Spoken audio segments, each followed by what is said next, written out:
Oi, gente, tudo bem? Bem-vindos a mais um episódio do CalmaCast. Hoje, um assunto meio apimentado. Tenho minha convidada aqui, a Kim Sanguiné. Ela que é ginecologista, obstetra, terapeuta sexual e, primeiro de tudo, ou antes de mais nada, eu acho que mãe da Liz, né? Mãe da Liz. Obrigada, Kim, né, por ter aceito esse convite. A ideia é que seja um bate-papo bem descontraído, né? Fica à vontade para te apresentar, para contar para as pessoas um pouco mais quem é a Kim, né? E vamos embora lá, que a gente tem muitos assuntos para abordar. Um assunto de extrema importância, né? Que em pleno 2024 pode parecer para muitos ainda um tabu, tem a questão do pudor em volta, mas ele é extremamente necessário, né? Então, obrigada e bem-vindo ao CalmaCast. Obrigada pelo convite, adorei. Falar de sexualidade é muito importante, né? E pouco falado. Ainda existe muito preconceito, vergonha e tabu em torno disso. E o sexólogo é alguém que estudou o comportamento sexual humano para poder falar sobre isso com naturalidade. E lidar com as disfunções que surgem ao longo da vida, né? E que não tem idade para ter algum problema, alguma disfunção sexual. Perfeito. E não só isso também. O meu trabalho envolve muito educação sexual.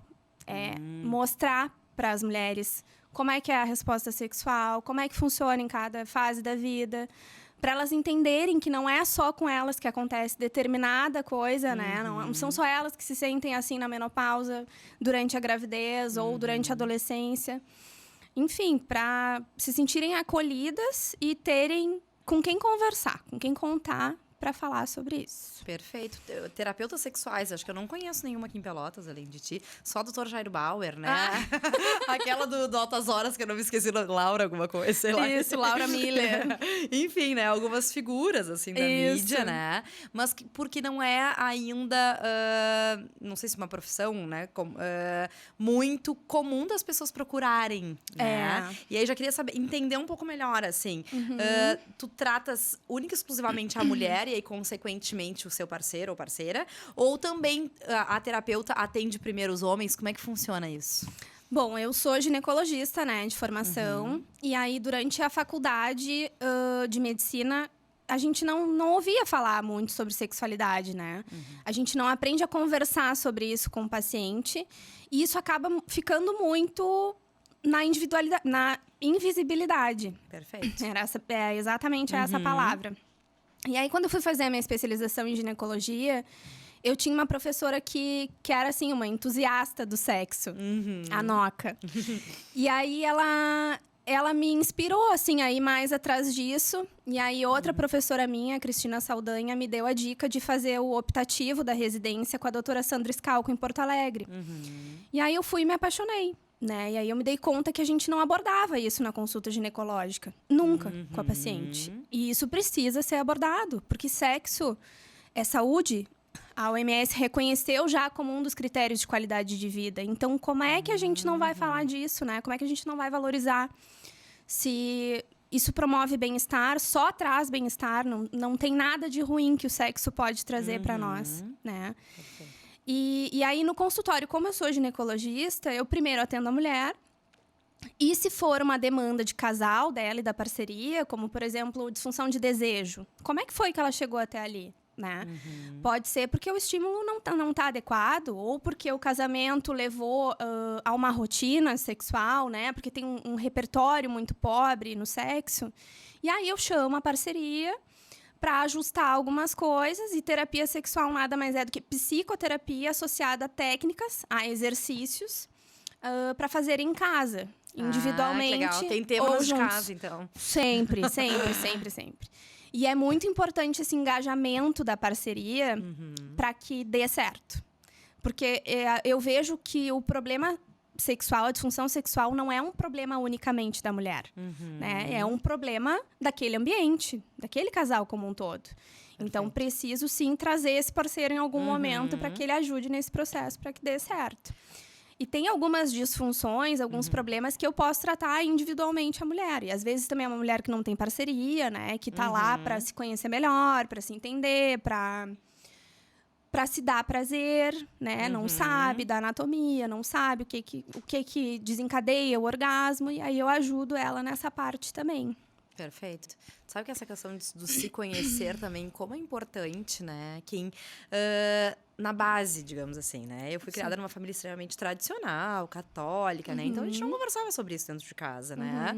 Pai e a mãe casados ali, mas também nunca, né? Imagina falar sobre sexo. Sim. Né? Muito, muito tabu. Eu me lembro que quando eu falei... Eu já tinha meu primeiro namorado e eu falei pra minha mãe que eu queria ir na ginecologista, né? E ela, tá, mas pra quê? Assim, né? Como assim, né? Pra Se quê? for na ginecologista, vai abrir as portas Exato. pra assim. começar a sexualidade. E foi muito engraçado, porque eu tive uma ginecologista durante muitos anos, depois passei por algumas outras, enfim. Mas eu acho que só já na gravidez da Tereza, né? Que com a minha obstetra, ela me deu um espelho e falou, Francesca, olha só, vamos colocar esse espelho aqui. Tá vendo isso aqui? Isso é isso. Isso aqui, isso é isso. Gente, com 35 anos de idade, eu nunca tinha passado por aquela experiência. Não que eu não soubesse o que era uma coisa ou outra, mas assim, de um profissional estar me mostrando coisas do meu próprio corpo, Claro. né? E isso deveria, acho que a gente aprender no colégio, sei lá, assim, educação sexual na base, né? E não, às vezes as pessoas lidam muito assim com, quando a gente fala de sexualidade, as pessoas já levam pro lado da promiscuidade, né? Não tem nada a ver com saúde íntima feminina em si, né? E nas diferentes etapas da vida também. Exatamente. Então, assim, de como é importante falar abertamente sobre isso, né? E educação sexual cedo, claro que depende do desenvolvimento de cada um, né? De cada criança. Mas lá no colégio eles já têm que ter uma noção básica de anatomia, né? Que existe diferença, por exemplo, entre sistema reprodutor e sistema urinário, porque isso é algo extremamente comum, assim, de chegar no consultório mulheres que me dizem assim, doutora, eu acho que eu tô com infecção urinária porque eu tô com corrimento. Né? Aí eu preciso esclarecer que não se trata da mesma coisa, né? Que são orifícios diferentes que a gente tem. E é por isso que eu ando aqui com a minha almofadinha. Eu quero conhecer melhor. E a educação sexual, Francesca, previne disfunção sexual. Previne muito, assim. Tanto é que existe disfunção sexual na adolescência. E a principal é a anorgasmia, que é a falta de orgasmo. Então, é uma menina que já iniciou a vida sexual e não tem prazer ou não tem orgasmo, né? Porque ela não se olha, porque ela não se conhece, porque ela não se dá o direito de se experimentar. E se ela não sabe qual é o gatilho pro prazer e pro orgasmo dela, ela não vai saber guiar a parceria. Aí, tu imagina, falando de uma relação heterossexual, um menino lá de 14 anos... Se ela não sabe sobre algo que está no próprio corpo dela, como é que ele vai qual saber? é a obrigação que ele tem de saber o que é o clitóris? Né? O que vai desencadear esse orgasmo? Ele não tem como saber. Então, o que eu sempre digo assim, que as meninas, elas precisam se familiarizar com o próprio corpo, né? Tu tem que ter intimidade com o teu corpo, com a tua vulva, entender o que é o que, né? E te tocar, experimentar. Só um parênteses bem rapidinho, exatamente nesse assunto. Teve o caso do Big Brother, né? Que colocou o AB. Pra não fazer xixi. Exatamente. Enfim. E era uma mulher de não sei quantos anos, mas enfim. Sim, e agora, esse ano, teve de novo a questão do OAB, que a menina que nunca teve relação sexual disse que não podia colocar o OAB porque ela nunca tinha tido relação, né? Você não viu? Isso é um total falta de conhecimento, porque a gente tem ali o ímen, que é uma barreira, né? É uma membrana que recobre parcialmente o orifício da vagina. Se cobrisse totalmente, não teria por onde sair a menstruação. E esse ímen tem vários formatos, tem vários tipos. Então, mesmo quem nunca teve relação, se for colocar um dedinho, cabe. Então, claro que cabe um OB ali. Pode ser mais desconfortável, porque é algo desconhecido. A tua vagina não está acostumada a ter nada ali dentro, né? Mas é algo de hábito. Então, quem nunca teve relação pode, sim, usar OB. Né? Isso é importante. E aí, na educação sexual que eu promovo na adolescência, quando elas chegam até mim, que eu adoro fazer, uma das coisas que eu mais gosto de fazer já vou te perguntar, tem alguma idade indicada, assim, né? Agora, eu, mãe de 2 meninas, né? Já, assim, não um problema, mas uma resolução pra Francesca do futuro, né? Em que momento levar, em que momento abordar o assunto, como conduzir isso, né? Bom, quando são crianças, chega um momento que começam a ficar curiosas, né? Que querem saber como é que foi que chegaram na barriga da mãe. Eu acho importante nunca mentir para a criança, nunca dizer, inventar uma história, assim. dá para romantizar, claro, porque a gente não tem que usar termos técnicos e, né, tem que usar uma linguagem própria para falar com criança. Mas não dá para mentir, porque ela vai ficar com aquela mentira na cabeça. Em algum momento, ela vai descobrir que tu mentiu para ela. E isso vai ser uma frustração enorme. Além de, tu vai fazer a tua filha crescer com uma ideia errada sobre o assunto. Mas levar ao ginecologista, eu acho importante antes da primeira menstruação já. E essa idade varia, né? Então, tem que ter um feeling vendo como é que tá o desenvolvimento dela, né? Vendo. Porque tem meninas Sinais, Sinais? Assim, tem meninas que com 12 anos estão muito voltadas ainda para bonecas, né? Para, enfim, brincadeiras. E tem outras que não, que já estão mais interessadas em outros assuntos, que já mexem mais no celular. Elas tiram dúvida no celular, elas procuram no Google, né? Então, é importante levar antes da primeira menstruação para ela entender o que está por vir, para ela estar preparada para lidar com isso, entender que aquilo é normal, que não é um problema, que todas as mulheres passam por isso em algum momento, que ela pode ter cólica, para explicar questões de higiene, que também é extremamente importante, né?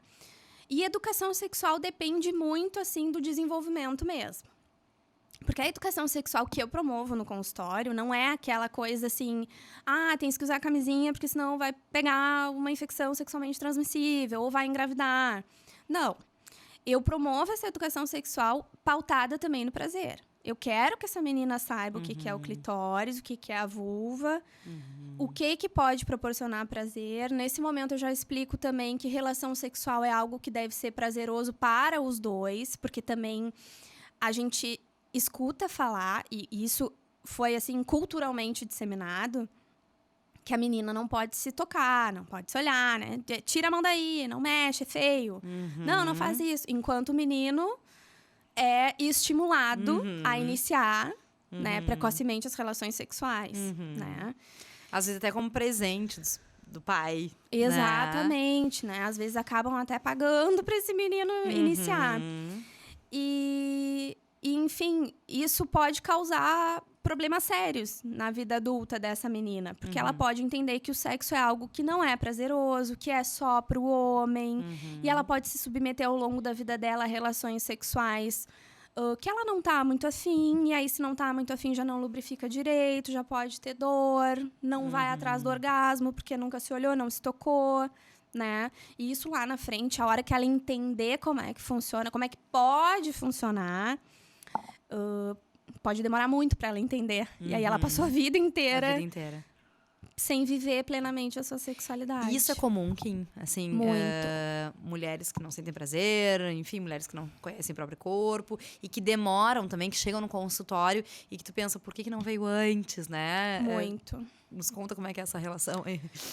Como a sexualidade está muito ainda nessa invisibilidade, principalmente feminina, né? Elas demoram muito para chegar no consultório com algum problema. Por exemplo, assim, as pacientes que sofrem de vaginismo, que é uma condição que elas não conseguem ter penetração, por uma contração involuntária da musculatura, por medo de sentir dor, né? Então, a musculatura já contrai e aí não consegue ter penetração. O vaginismo é a condição que elas mais demoram para chegar no consultório. E que seria mais crítica, sim?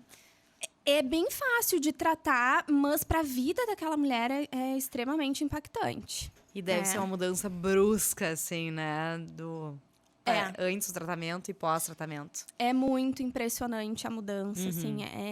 É bonito de ver, sabe? Como elas chegam já no consultório com outra postura, conforme a terapia vai evoluindo, elas vão entendendo que aquilo tem solução, porque até então elas achavam que não tinha. E aí vão a ginecologista que diz, mas toma uma bebidinha, relaxa, né? Isso é coisa da tua cabeça. E eu escuto elas me dizerem isso, né? Então, é bem difícil, assim, elas não têm coragem, até porque não se sentem merecedoras de ter prazer, acham que não podem, né? Não se sentem capazes. Tem algo de errado e aceita. Exatamente. Então, o mais comum é que demore bastante. Eu já tô com isso há 8 anos. Eu já tô assim há baita tempo.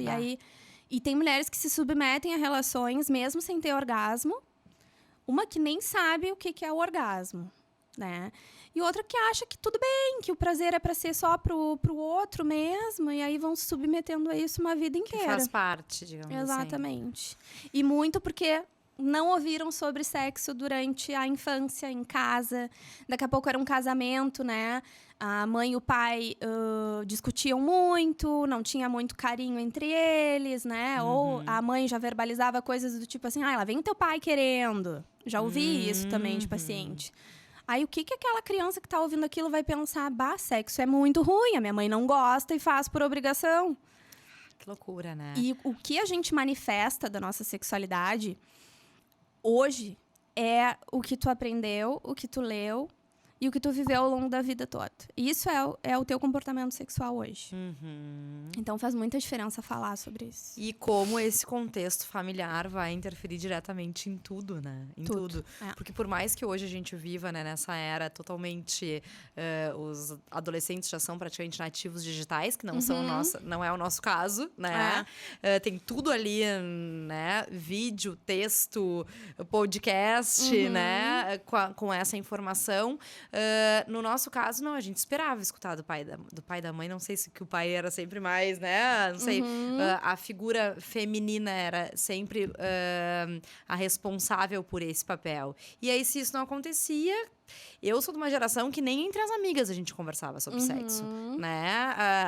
Minhas amigas, eu tive duas amigas que engravidaram super novas, assim, com 15 anos, né? Então, assim, a gente sabia que existia no nosso meio, né? Já que transavam, enfim, mas ninguém falava sobre. Era uma coisa tudo muito velada, assim, sabe? Acontece, mas ninguém conversa sobre, né? Eram coisas muito pontuais, assim, a gente sabia que acontecia, mas... detalhes, tirar dúvidas, não tinha. Aí ia pra biblioteca tirar na Barça. O que estava escrito lá, enfim, né? Muitos nem sabem o que é Barça, né? Mas, enfim, era uma enciclopédia que a gente ia pesquisar na biblioteca. E hoje em dia, não. Mas, ao mesmo tempo, também tem muita informação de péssima qualidade, né? Muito. E também, como assim, daqui a pouco tu podia dar algumas dicas, assim, de alguns canais, não sei, algum Instagram que tu acha legal, assim, que passe uma informação de qualidade. Porque também é muita coisa que a gente enxerga nessa internet, né? Mas como a gente também tem que saber filtrar. A gente tava conversando sobre isso, né? Antes de começar as gravações, assim, né? De conseguir, mas... nisso tudo, e aonde que eu posso me basear, né? Assim como a gravidez, assim como o puerpério, assim como a amamentação, né? Assim como sono, né? Como várias outras etapas da vida das mulheres, aonde a gente pode informações confiáveis, também meio que não existe um certo ou errado, são linhas diferentes a seguir. Exatamente, assim, hoje tem muitos canais de informação, mas o conselho que eu dou é procurar alguém que tenha uma especialização. Né? Que tenha esse título ou de sexólogo, a gente tem psicólogos que estudam sexualidade, fisioterapeutas pélvicos que estudam sexualidade. Procurar alguém que tenha alguma formação no assunto para poder tirar dali informações verídicas, né? Assim mesmo. Não vou citar, assim, aqui, mas eu sempre falo da minha professora, da doutora Sandra Scalco. Ela tem um Instagram riquíssimo. E vocês podem ter certeza que tudo que vocês lerem ali é verdade. E vocês podem confiar de olhos fechados. Perfeito.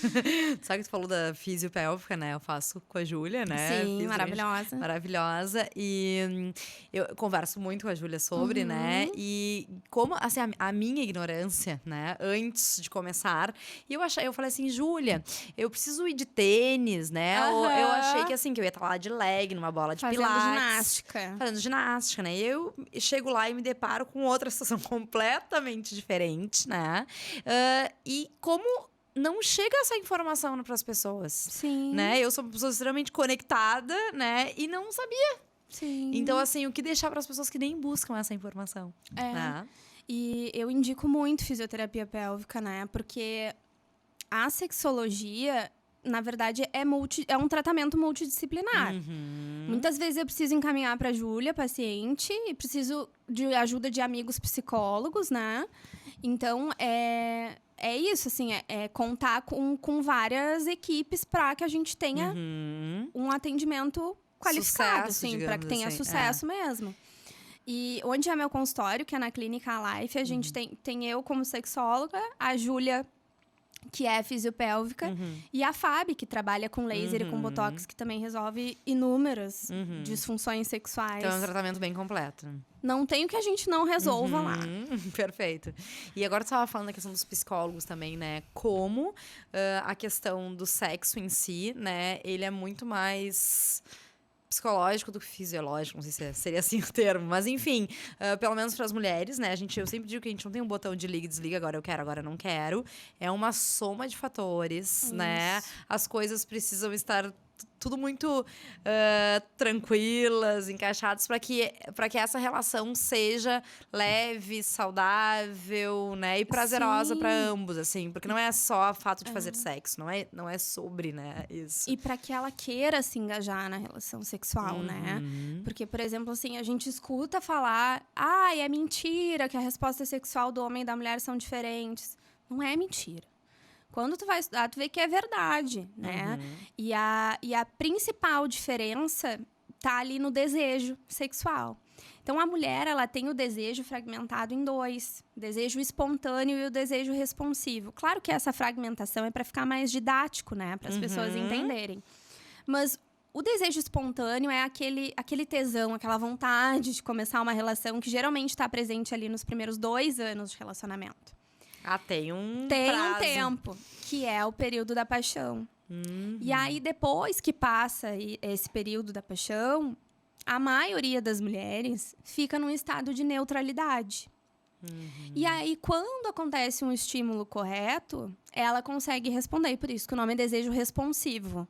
Então, no relacionamento de longa data, a maioria das mulheres funciona assim, né? E isso é uma coisa, assim, que eu queria muito que todas as mulheres ouvissem eu falar disso. Porque o que eu recebo de paciente achando que tá disfuncional, porque, eu tô com preguiça, eu não consigo querer começar. Tá, mas assim, tu pensa em sexo ao longo do teu dia, tu fantasia sobre isso, né? Não existe, que nem tu disse, um botãozinho. Então, não vai, sei lá, meu parceiro talvez queira transar hoje, vou apertar aqui o meu botão. Não! Essa mulher, ela precisa que o dia dela tenha sido bom. Ela precisa estar sendo bem tratada. Ela precisa estar bem com o corpo dela, com a situação que ela está ocupando na vida dela, seja no trabalho, em casa, como mulher, como mãe. Ela ter tido uma boa noite de sono na noite anterior. Uma boa noite de sono. Não estar preocupada, né, com coisas, com afazeres. Isso assim, é fundamental para que a resposta sexual da mulher funcione. Perfeito. Né? Sabe que uma vez eu escutei de um padre, tá? Que os homens é como se fossem micro-ondas, né? Que eles esquentam muito rápido e a comida também esfria muito rápido, né? Sim. Um botão de... E a mulher é como se fosse um fogão a lenha. Eu uso muito isso pra falar pras pacientes. Que demora, né? Mas depois você aquece, aquele aquecimento fica por um período grande. E o que é a lenha, Francesca? A lenha é um bom dia, é um eu te amo, é um abraço sem pretensão de sexo, é um beijo na boca que não necessariamente vai levar ao sexo, né? E essa coisa de que se mantém acesa por mais tempo é porque a fase de resolução da mulher depois do orgasmo, ela é mais curta que a do homem. Ou seja, as mulheres têm potencialidade para ter mais de um orgasmo durante a relação sexual. E a maioria dos homens não, né? Eles precisam daquele tempo para se recompor, para ter a ereção de novo, para conseguir ter o orgasmo de novo. Perfeito. Então, a diferença tá aí. Perfeito. Só que eu acho que a gente já podia começar as respostas, cara, porque tem tanta coisa legal aqui que eu acho que vai render bastante o assunto e eu quero tentar, pelo menos que a gente consiga dar uma resumida em quase todas. Ó, vieram mais algumas aqui. Primeiro, abordar o assunto quarentena. Tá. Né? Acho que pós-gravidez, né? Chegada desse bebê. Sim. Bom, primeiro deixa eu dizer que sexualidade na gravidez e no puerpério foi o meu assunto de TCC da pós-graduação, tá? Porque a gente escuta falar muita coisa do sexo na gravidez. E que depois que tu vai estudar, tu vê que é tudo mentira. E quando tu tá grávida, então, e tu vive aquilo, aí diferente. Tu te sente um ET e tu pensa assim, meu Deus, todo mundo se sente desse jeito e eu de outro, né? Mas, na verdade, falta informação. Então, o que é a quarentena? É aquele período pós-parto que antigamente se pedia abstinência sexual durante 40 dias, durante 30 dias, né? Mas, hoje em dia, a gente tem informação de que não é necessária essa abstinência tão grande. Claro que tem vários fatores a serem levados em consideração. A mulher quer transar antes desse período, né? Porque passou por um parto, né? Os hormônios estão enlouquecendo a cabeça. Enlouquecidos. O corpo tá retornando, né? O útero tá retornando para a cavidade pélvica. E aí pode ter dor, porque passou por um parto normal, que teve uma laceração, alguma coisa assim. Bom, mas não é obrigado esperar 40 dias para retomar a vida sexual. Se for da vontade da mulher, a gente recomenda ali que pelo menos se espere 15 dias, que para um parto normal, que é fisiológico, né? Esse é o período que a gente tem para cicatrizar alguma eventual laceração e para que ela tenha menos chance de ter desconforto, tá? Mas não precisa esperar 40 dias. Também tem aquele sangramento pós-parto. Aquele sangramento, pode se estender até por mais tempo, que também não é impeditivo de ter relação sexual, né? Mas... Claro. É que às vezes o sangramento ele tá meio relacionado com algum tipo de desconforto ainda, né? Sim. Não pelo sangue em si, mas... Sim, né? Que as coisas estão voltando ao normal. E aí, o que eu digo é que tem que respeitar a vontade, o desejo de cada mulher, mas que não há uma obrigatoriedade de esperar 40 dias. Prazo. Não existe. Tá, então esse termo quarentena, na verdade... Caiu por terra. Tá. Estratégias para manter a chama acesa durante o casamento. Ó, a gente começou falando, essa é muito boa. Eu acho que... Essa é muito boa. E que é super abrangente também, né? Porque assim, tem casamentos de pessoas bem jovens, tem casamentos já de pessoas bem mais idosas, né? Então, tem casamentos que são recém-casados, tem casamentos super longos. Então, acho que é uma coisa bem abrangente. Mas... Pelos artigos, a tendência é que o casamento leve o sexo para um lugar de roteiro. Que fique muito parecido ou igual. Então, é o mesmo beijo na boca, que leva para a mesma mão naquilo, que aí vão transar na mesma posição, porque já sabem que funciona daquele jeito. E aí acabam fazendo sempre assim. Isso é o que não fazer para manter a chama do casamento acesa. Né? Se acomodar e deixar as coisas como estão é o que não fazer. Tá, mas então o que fazer? A gente precisa ampliar o repertório sexual, se permitir fazer coisas diferentes, se experimentar. E quanto mais repertório a gente tem, quanto mais posições a gente assume, quanto mais recursos a gente usa... Eu já ia perguntar esses repertórios, posições, instrumentos... Quanto mais recursos a gente usa, mais rico é o nosso sexo, mais carta na manga a gente tem. Então, por exemplo, assim, hoje eu tô com cólica, não tô a fim de ter penetração. Bom, tem um monte de outras coisas que se pode fazer e... ter qualidade no sexo, né? Então, quanto mais fechado a gente tá pro sexo, é maior a chance dessa chama apagar. Então, dicas. Pensar mais sobre sexo. Fantasiar mais. Lembrar de cenas sexuais que vocês viveram, que foram boas. A masturbação é uma manobra, assim, que a gente tem em terapia sexual para aumentar o desejo. Porque durante a masturbação, o foco na masturbação é o orgasmo, geralmente, né? E aí o orgasmo manda uma mensagem positiva, assim, olha, isso é bom, quero mais. Né? E aí isso vai alimentando a fantasia e essa mulher vai tendo mais vontade de transar, mais interesse. Que só um parênteses, que na verdade também é um hábito, né? Sim. Quanto mais se transa, mais quer transar. Quanto menos se transa, menos quer transar. Eu acho que tem muito disso também, né? Nessas rotinas. Sim. E quanto menos se pensa em sexo, menos transa. Quanto menos transa, menos pensa. E isso vai levando a um lugar que ninguém quer chegar. Né? Então, os recursos são... Daqui a pouco assistir alguma série que tenha cena de sexo. Fazer uma leitura erótica. E usar os brinquedos. Os recursos estão aí para serem usados, né? Por exemplo, os vibradores permitem... orgasmos em diferentes posições, né? Então, não precisa ficar, assim, engessada. Eu só tenho orgasmo assim. Tá, vamos experimentar de outro jeito.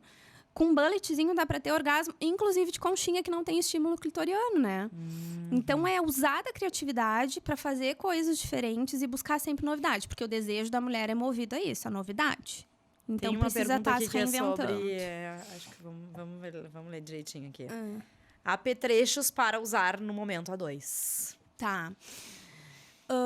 Tem diversos tipos de vibradores, né? Tem uns que imitam pênis. Tem outros que são só para estímulo de clitóris. Eu trouxe aqui 3 exemplos para mostrar. Esse aqui é o Bullet. Ele é um vibrador para estímulo de clitóris. Então, tem vários tipos, vários jeitos de usar que podem ser efetivos. A gente pode estimular... Acho que seria importante primeiro falar um pouquinho disso aqui, né, Francesca? Perfeito. Então, aqui eu tenho a representação de uma vulva. Importante a gente diferenciar a vulva de vagina, né? Então, a vulva ela é composta dos grandes lábios, dos pequenos lábios. Aqui a gente tem a glande do clitóris, que é esse órgão que está aqui único e exclusivamente para o prazer, para o orgasmo feminino. Ele não tem outra função, e nem precisa, né? Porque já está ótimo só isso que ele faz por nós. Mas é legal mostrar que ele não é só essa pontinha. Na verdade, isso aqui é a pontinha do iceberg, né? Ele se estende lá para trás. E aí, isso mostra várias possibilidades de estímulo do clitóris que podem fazer chegar no orgasmo. Então, o Bullet a gente pode usar com estímulo direto na glande. Tem algumas mulheres que sentem desconforto, porque realmente é uma região muito sensível, né? Então, para quem sente incômodo aqui, pode só ficar aqui ao redor para estimular essa porção que está para trás. A gente pode acomodar ele entre os grandes lábios e deixar ele paradinho aqui. Isso sozinha ou a 2, tá? Esse aqui é o golfinho, que é para estímulo do suposto ponto G, que na verdade isso ainda está em discussão, né? Porque tem gente que defende que o orgasmo durante a penetração também é em função do estímulo do clitóris.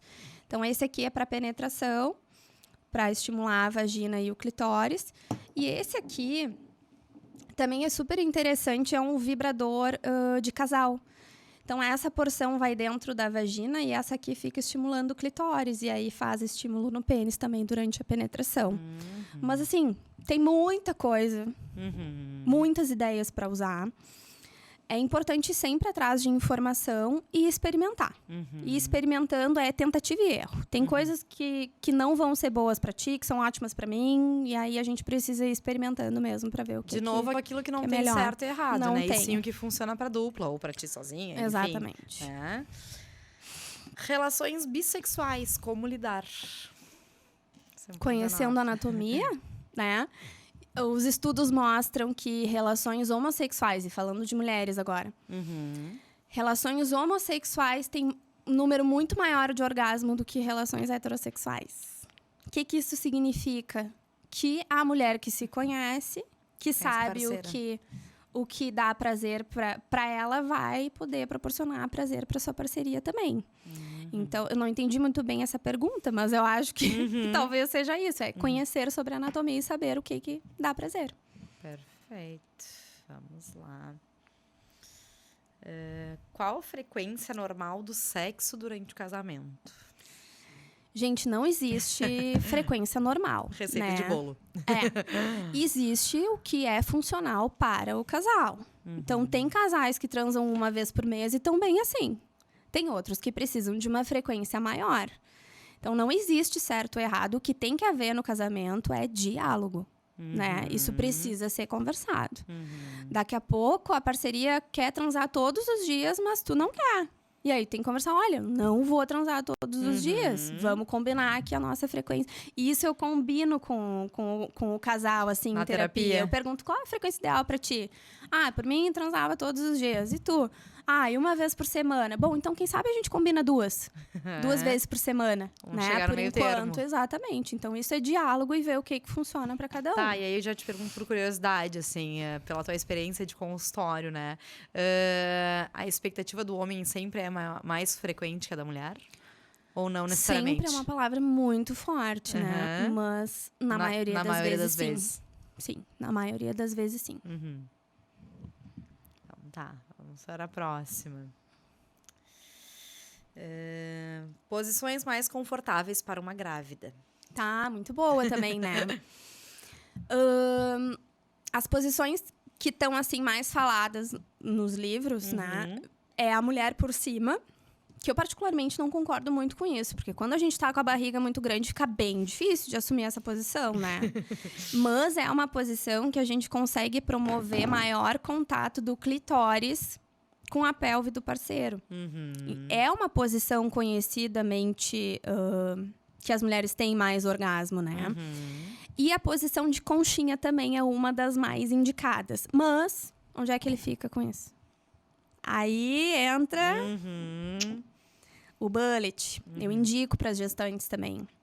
Olha, quando ficar difícil, não precisa esperar ficar ruim a coisa para procurar ajuda, né? Mas usem dos recursos, usem. Isso aqui permite que vocês tenham orgasmos independente da posição. E aí isso torna o sexo muito mais interessante, porque vocês podem variar, usar a criatividade e garantir que o sexo seja bom para a mulher também durante a gravidez, né? Que isso é muito importante, porque o orgasmo é o principal reforçador erótico. A gente não tem que transar esperando ter orgasmo sempre. Mas é sabido que a mulher que transa e não tem orgasmos frequentes tem uma tendência a não querer transar. E faz todo sentido, né? Total. E também como muda, né? Já conversando com amigas, assim, né? Tem amigas que disseram que durante a gravidez que, tipo, não queriam nem olhar pro parceiro, né? Tem outras que disseram que foi a época que mais transaram da vida. E também como tudo é relativo, né? Também como tá sendo essa gravidez, qual é a relação com o parceiro, né? Enfim. E também daqui a pouco tem umas que disseram que na primeira gravidez foi de um jeito, na segunda foi de outro, na terceira de outro, né? Claro. E tudo é muito relativo, na verdade. Tudo é muito relativo. Mas a gente escuta falar que aumenta a vontade, né? Mas não é bem assim, porque os hormônios que estão aumentados na gravidez, inicialmente a progesterona e mais adiante a prolactina, que é da produção do leite, os dois inibem a resposta sexual. Tem uma pergunta sobre isso aqui também, que eu acho que a gente já pode aproveitar o gancho. Relação sexual versus amamentação. Tá. Como lidar? E ressecamento e falta de libido. Tá. Pergunta bem completa, né? Vou falar um pouquinho da gravidez como um todo. Durante a gravidez, a gente tem esses hormônios aumentados. Fora isso, tem o medo de aborto, o medo de malformação, o medo das mudanças do corpo, medo da mudança na vida, né? Porque esse casal era um casal de namorados e agora vão ser pais. Vai ter uma criança ali que vai depender 100% do tempo dos pais. Então, tem tudo isso para levar em consideração, mas o mais comum é que a mulher não fique muito receptiva ao sexo no início da gravidez, no primeiro trimestre, e depois no final, porque daí no final o desconforto da barriga, dor articular, dificuldade de algumas posições, não dorme bem, né? E aí isso tudo interfere negativamente na sexualidade. O trimestre que está mais associado a bem-estar sexual é o segundo. Porque daí já superou aquele medo do aborto, já entendeu as mudanças que estão acontecendo no corpo, os hormônios já estão, né, entendidos. E aí a mulher acaba ficando mais receptiva ao sexo. E aí, durante a amamentação, a gente tem a prolactina aumentada, que inibe a resposta sexual. Mas algumas mulheres experimentam, assim, até tem mais prazer durante a amamentação, porque a ocitocina, que é o hormônio responsável pela ejeção do leite, ele tá associado ele é o hormônio da felicidade, do amor, né? Então, não existe uma regra, mas a maioria das mulheres não tem, assim... como é que eu vou dizer? Tem esse impacto mais negativo durante a gravidez, o puerpério e a amamentação da sexualidade. O que a gente tem que fazer é respeitar o corpo, respeitar os limites e os desejos. Mas eu sempre digo para os pacientes, não se afastem da parceria. Porque se vocês se afastarem, se o sexo não existir durante a gravidez, depois que nascer essa criança, que a coisa vai estar muito mais louca do que está agora, vai ficar muito mais difícil para vocês se reconectarem, para vocês se reaproximarem. Perfeito. Então, mesmo que não tenha muita vontade de começar a relação, procura pensar mais, ler mais, né? Querer. E aí, isso vai ajudar a fantasiar para manter o desejo ativo. Mas respeitem o limite de vocês, né? Ninguém tem que fazer sexo por obrigação, sem vontade. Ou por agradar o parceiro. Deus o livre. E aí, nisso, eu tava pensando numa outra coisa também, que esses dias, lendo e conversando, enfim, a relação também, às vezes, do homem, né? Em achar que vai machucar o bebê. Que isso é muito comum e já foi provado inúmeras vezes, né? Que impossível, né? Sim. Não chega até o bebê, Não, né? Mas daqui a pouco, assim... E aí, mas isso fica uma coisa, daqui a pouco, no psicológico masculino também, né? Mas isso é falta de informação, né? Eu tive um casal em pré-natal, que eu sempre dou essa explicação sobre sexualidade. Digo, gente, vocês estão liberados para relações como vocês transavam antes da gravidez, tá? Eu tive um casal que me disse assim, doutora, antes de tu nos explicar isso, a gente botava no Google assim, posso transar com 28 semanas de gravidez?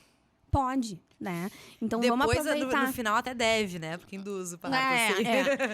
Mas assim, o canal vaginal é longo e depois, esse canal aqui termina no colo do útero, né? Então, o colo do útero costuma ser longo, tem pelo menos 2,5 centímetros.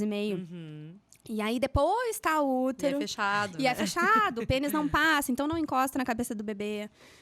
Não predispõe a aborto, não predispõe a parto prematuro. As contrações uterinas que podem acontecer depois do orgasmo, não são capazes de promover o trabalho de parto. Não são. Uma coisa importante também, Francesca, a mulher grávida, durante o sexo, pode ter ejeção de leite no mamilo. Né? E aí já se apavora, já se assusta, meu Deus, tô fazendo alguma coisa errada, vou causar algum prejuízo, vou ter trabalho de parto prematuro. Não é o suficiente para causar isso, tá? Perfeito, vamos lá. Nosso tempo daqui a pouco tá quase estourando, mas a gente tem tanta coisa para conversar que, né, vai fluindo.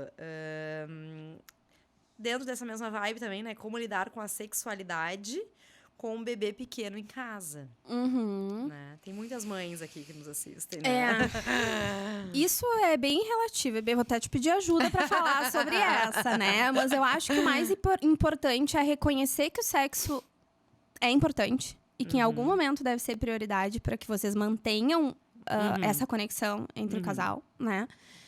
E que, se daqui a pouco é um bebê que demanda muito, tem que combinar de um dia ficar com alguém, de fazerem algum programa sozinho, retomar, né? Recuperar alguma coisa que gostavam de fazer antes ou durante a gravidez. Tirar um tempo pro casal mesmo. O sexo programado funciona, tá provado pelos estudos que isso funciona. E se é a única alternativa, a gente deve aproveitar. Kim, aí já nesse sentido também, como é importante falar, né, que aí sim, é expressamente proibido transar com o bebê dentro do quarto. Deus me livre. Tá? Sim, gente. Né? Então, quem faz cama compartilhada, quarto compartilhado, enfim, né, não é absolutamente em nenhuma hipótese indicado. Não. Isso né? a gente não deveria nem ter que falar disso, né, Francesca? Porque é tão óbvio, mas tem que ser dito. Que é considerado um tipo de violência, pode ser, né? Sim. Então, isso é uma coisa que a gente tem que deixar claro, porque muitas pessoas ainda dizem, mas é que às vezes acontece. Não acontece. Não né? pode acontecer. Não pode acontecer, né? E sim, e tentar resguardar um momento pro casal, né? Quando essa criança estiver dormindo, enfim.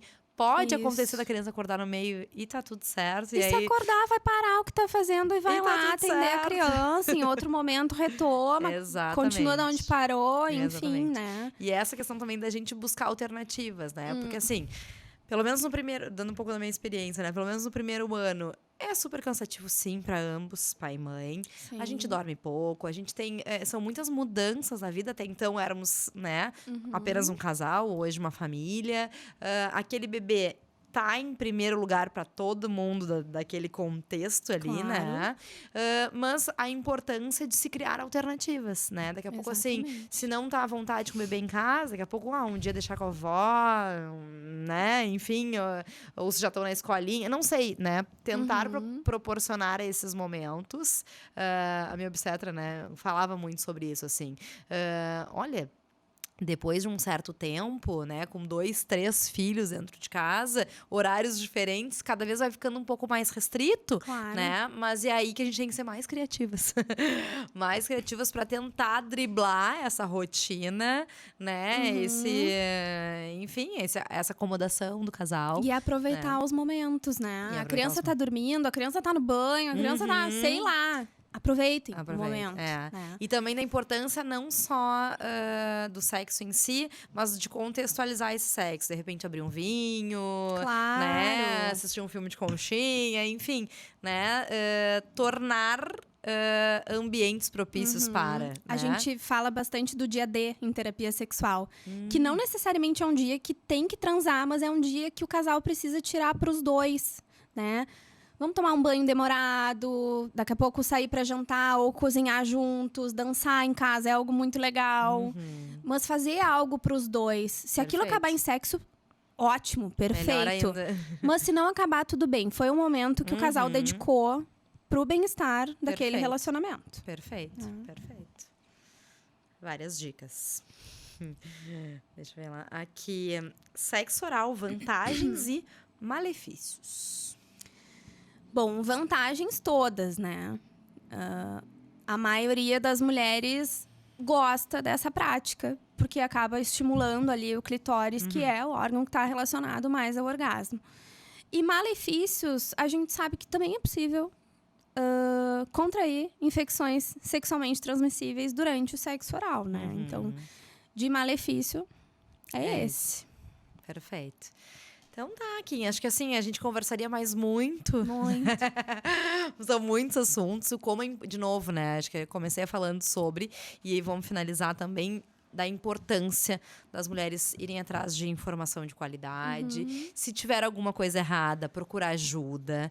Né? Hoje em dia existem inúmeros profissionais, como tu falaste, né? Multidisciplinar aí, cada um dentro das suas especializações, das suas formações, para auxiliar, porque não é normal ter dor na relação, né? Não é normal mulheres que não sentem prazer, né? Então, sempre ir em busca disso e de uma maneira mais leve possível e sem tabus, sem pudor, né? Hoje em dia, em pleno 2024, né? As pessoas transam sim e tá tudo bem. E que bom, né?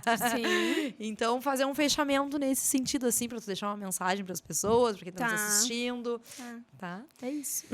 Então, só pra reforçar o que eu já falei aqui, que sexo é saúde, que faz parte da nossa vida e a gente precisa entender a importância que ele tem nas nossas vidas. E não é normal ter dor na relação. Não é normal, por exemplo, ter uma super frequência sexual e não ter prazer. A gente precisa se priorizar.